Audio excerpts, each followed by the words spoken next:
باللہ من الشیطان الرجیم، بسم اللہ الرحمن الرحیم۔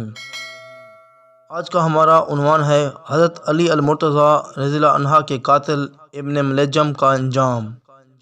محترم ناظرین، السلام علیکم۔ آج کی اس ویڈیو میں ہم بات کرنے والے ہیں خدا کے شیر حضرت علی المرتضیٰ رضی اللہ عنہ کے قاتل ابن ملجم کی۔ اس واقعے کو پورا سمجھنے کے لیے اس ویڈیو کو آخر تک لازم دیکھیں۔ ناظرین، عصمت ابدانی سے روایت ہے کہ ایک جنگل میں گشت کر رہا تھا، وہاں ایک عبادت خانے میں ایک راہب سے ملاقات ہو گئی۔ ملاقات کے دوران میں نے اس سے درخواست کی کہ آپ نے اس جنگل میں عجیب مشاہدات کیے ہوں گے، سب سے زیادہ عجیب واقعہ بیان کیجیے۔ چنانچہ راہب نے بیان کرنا شروع کیا کہ میں ایک دن بیٹھا ہوا تھا کہ اچانک ایک سفید پرندہ شتر مرغ کی شکل کا اس پتھر پر گرا اور پھر اس نے اپنے منہ سے ایک سر اگل دیا۔ اس کے بعد پاؤں، پنڈلی وغیرہ اگلتا رہا۔ جب وہ اعضاء کو اگلتا تو ہر عضو دوسرے عضو کے ساتھ فوراً جڑ جاتا تھا، یہاں تک کہ تمام اعضاء جب پورے ہو گئے تو پورا ایک آدمی بن گیا۔ اس آدمی نے جب اٹھنے کا ارادہ کیا تو اس پرندے نے ایک چونچ ماری اور اعضاء کو ٹکڑے کر کے نگلنے لگا۔ اس منظر کو میں نے کئی دن برابر دیکھتا رہا۔ مجھے سخت حیرت ہوئی اور اللہ تعالیٰ کی قدرت و عظمت کا کامل یقین ہو گیا، اور مجھے یقین ہو گیا کہ اس کے بعد بھی ایک دوسری زندگی ہے۔ میں نے اس پرندے کو خطاب کر کے اللہ کا واسطہ دیا اور التجا کی کہ تو ذرا اس شخص کو مہلت دے تاکہ میں اس سے حقیقت حال دریافت کروں۔ اس پرندے نے عربی میں مجھے جواب دیا کہ اللہ تعالیٰ ہی سب کا مالک ہے اور اسی کو بقا ہے، وہ ہر چیز کو فنا کرنے کی قدرت رکھتا ہے۔ میں پرندے کی شکل میں اللہ تعالیٰ کا ایک فرشتہ ہوں۔ مجھے اللہ تعالیٰ نے اس کے جسم پر مقرر کیا ہے کیونکہ اس شخص نے جرم کیا ہے۔ پھر میں نے اس شخص کو مخاطب کر کے پوچھا، اے بدقسمت شخص، تو کون ہے؟ تیرے ساتھ یہ برتاؤ کیوں ہو رہا ہے؟ اس نے جواب دیا کہ میں حضرت علی رضی اللہ عنہ کا قاتل ابن ملجم ہوں۔ حضرت علی رضی اللہ عنہ کو قتل کرنے کے بعد جب اللہ تعالیٰ کے دربار میں پیش ہوا تو مجھے ایک کتاب دی گئی جس میں پیدائش سے لے کر حضرت علی رضی اللہ عنہ کو قتل کرنے تک تمام اعمال درج تھے۔ اللہ تعالیٰ نے اس فرشتے کو میرے اوپر مقرر کر دیا ہے، یہ قیامت تک مجھے یہی عذاب دیتا رہے گا جو تم نے دیکھ لیا ہے۔ اس کے بعد وہ شخص خاموش ہو گیا۔ اس کے بعد اس پرندے نے اس سے ایک چونچ ماری جس سے وہ ٹکڑے ٹکڑے ہو گیا۔ پھر پرندہ اس کے اعضاء کو یکے بعد دیگر نگل گیا اور وہاں سے ایسا رخصت ہوا کہ نظر نہ آیا۔ ناظرین، آپ کو ایک ایسا واقعہ سنانے جا رہا ہوں جو آپ کی روح کو ہلا کے رکھ دے گا۔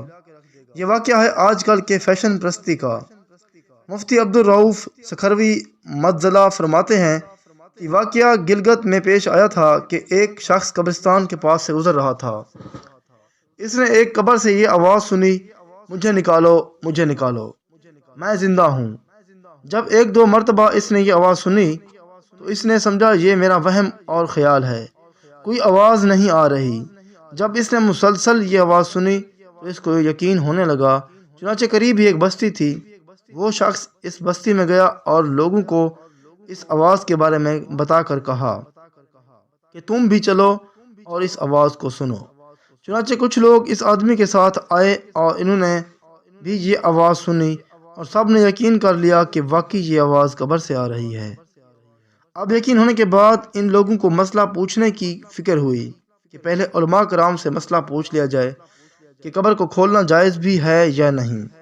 چنانچہ وہ لوگ محلے کے امام مسجد صاحب کے پاس گئے اور ان سے کہا کہ اس طرح قبر سے آواز آ رہی ہے اور میت یہ کہہ رہی ہے کہ مجھے قبر سے باہر نکالو، میں زندہ ہوں۔ امام صاحب نے کہا کہ اگر تمہیں اس کے زندہ ہونے کا یقین ہو گیا ہے تو قبر کھول لو اور اس کو باہر نکال لو۔ چنانچہ یہ لوگ ہمت کر کے قبرستان گئے اور جا کر قبر کھولی۔ اب جو ہی تخت ہٹایا تو دیکھا کہ اندر ایک عورت ننگی بیٹھی ہوئی ہے اور اس کا کفن گل چکا ہے، اور وہ عورت کہہ رہی ہے، جلدی کرو، میرے گھر سے میرے کپڑے لاؤ۔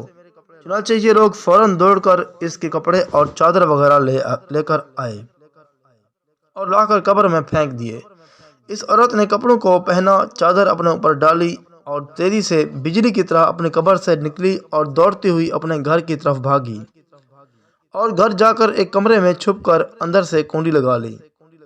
اب جو لوگ قبرستان آئے تھے وہ سبھی اس کے گھر پہنچ گئے اور ان کو وہاں جا کر معلوم ہوا کہ اس نے کمرے کے اندر کنڈی لگا لی ہے۔ ان لوگوں نے دستک دی کہ کنڈی کھولو۔